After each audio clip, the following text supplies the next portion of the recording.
એ કાકા સરકારી નોકરીમાં લાગી જો એ કરે 3 સરકારી નોકરીમાં હોહરવા નીકળો. વાહ બેટા વાહ. આવે આવે અંદર બી. લો મોઢું મીઠું કરો. એ કરે 3 સરકારી નોકરીમાં છે ને ડોક્યુમેન્ટ વેરિફિકેશન કરાવવાના છે. કેમ 3 લે એ કરે 3 જ હોય ને તો જ ગામનાને ખબર પડે ને કે ફલાણાના છોકરાએ 3 સરકારી નોકરી પાસ કરી હે તો જ ગામમાં વટ પડે. જો બેટા તે 3 પરીક્ષા પાસ કરી એ માટે તને કોટી કોટી વંદન. તારી મહેનત ને સલામ છે. પણ તારે જવાનું હેમાં છે ઈ તો મને કે. જવાનું સીસીએ ગ્રુપ એમાં જ હોય ને તારું પાક્કું જ છે ને એમાં. અરે કાકા 101% પાક્કું જ છે આપણું. તો પછી આ બીજી 2 એક્ઝામ છે એમાં કાકા વેરિફિકેશન કરાવીને હું ઘરે પાછો આવતો રહી. બટા તું ભીણો પણ ગીણો નહીં હો.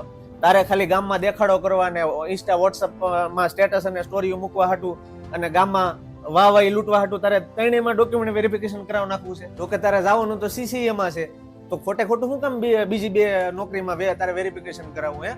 બટા તને ખબર છે તું જે નોકરીમાં વેરિફિકેશન કરાવ નાખ પછી એ જગ્યા તારી ફિક્સ થઈ જાય. એમાં કોઈ બીજો વિદ્યાર્થી તો લાગે જ નહીં. જો તું બીજી 2 નોકરીમાં વેરિફિકેશન નહીં કરાવ ને તો ઈ બટા ઈ 2 જગ્યા છે ને ખાલી પડશે. ત્યાં કોઈક ગરીબના દીકરા દીકરી છે ને ઘણા સમયથી તારી જેમ મહેનત કરે ને ઈ જગ્યા ઉપર લાગી જશે.